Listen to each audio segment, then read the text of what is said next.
Thanks to Sandra and the Open Society Justice Initiative for hosting this event and to all of the sponsors. I'm Geoff Thale from WOLA, the Washington Council on Latin America. The panels this afternoon are composed of people who are real experts in a range of these issues, and I'm not going to pretend to duplicate their expertise in the range of topics they'll talk about. But what I think is key about this event is that it brings together several sort of interrelated sets of themes that are all in the news and in debate in Guatemala and the international community looking at Guatemala today. I mean, literally today. The first has to do with justice for victims of human rights abuses in Guatemala. And, as Sandra said, that's an issue about which many people here feel deeply and have been deeply involved with for many years. The second, connected to it, is whether there's a system of the rule of law in Guatemala, whether that system is moving ahead or backwards. And then the third, and connected to it, is the role of the inter-American system of justice and its ability to help move justice forward in Guatemala and internationally on human rights issues.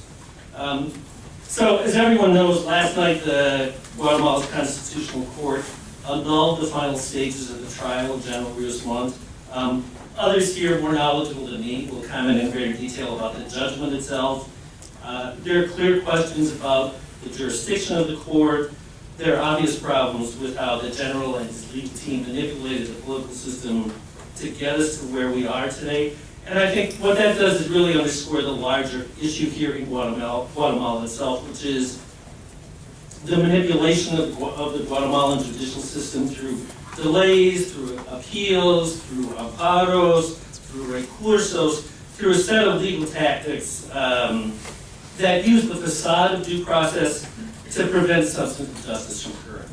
And we see this General Rios Montt's case and the decision last night are the example right in front of us, but we see it over and over and over again. We see it in the case of President Portillo, who's fighting deportation, using exactly the same kinds of tactics today. We've seen it in case after case in Guatemala. And what I think it does is it brings this three sets of issues: justice for victims of human rights abuse, the functioning of the judicial system, and the role of the inter-American system, kind of all together all at once. We all know there are a host of unresolved human rights cases. We'll hear about some of them today. General Rios Montt is the most prominent of them, but not the only one.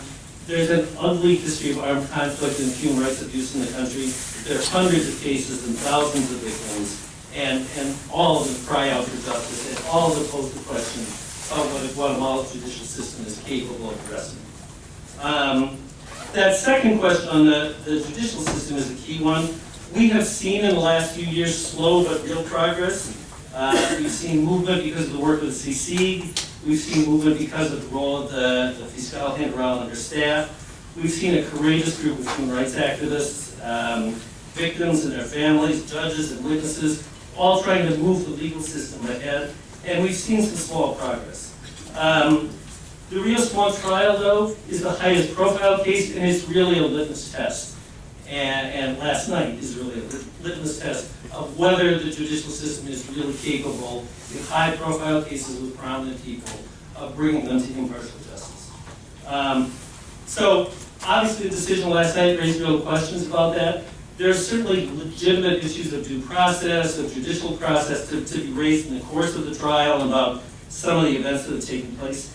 We'll have to see what all of this implies as we move forward, but just on the face of it, it's pretty clear. It is hard to avoid the conclusion that the Constitutional Court made a decision on a political rather than a legal basis, and that its effect has been to let the most prominent person convicted of human rights abuse in Guatemala off the hook. So the question is whether from here forward, and the challenge for all of us from here forward, is whether domestic and international pressure together can help put this process back on track. That's an important question, and it's an important question for criminal prosecutions in Guatemala in general. For the thousands of human rights victims, that's clearly a question. For a country that faces huge problems with gang violence, with drug trafficking, with clandestine criminal groups and criminal structures that continue to exercise political influence, it's a big question whether there's an impartial justice system. It's important that ordinary Guatemalans who experience crime and violence and want to see that crime and violence brought under control in their daily lives. It's important to see that there's a political system that functions without undue influence from hidden powers or clandestine criminal structures. It's important to the international community that cares about the rule of law in principle.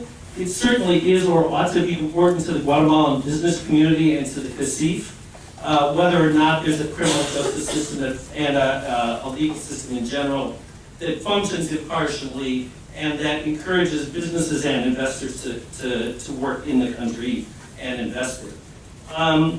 And so there's this huge question before us about whether the criminal justice system in Guatemala can be made to work impartially and in the interest of justice. And that, of course, links to the question of the role of the inter-American system as a system of last resort to address human rights cases that don't get addressed in the domestic courts and the domestic system. So this afternoon's panels will discuss we'll touch on all of the set of interrelated questions, and what I think all of this emphasizes is that we're at a crucial moment in Guatemala. It's a crucial moment in terms of the role of the international community in supporting human rights activists, judges and attorneys who've been serious about pushing these cases forward, and whether we can support them in defending the rule of law in Guatemala and internationally. So with that, I'll end up and turn it over to our first panel.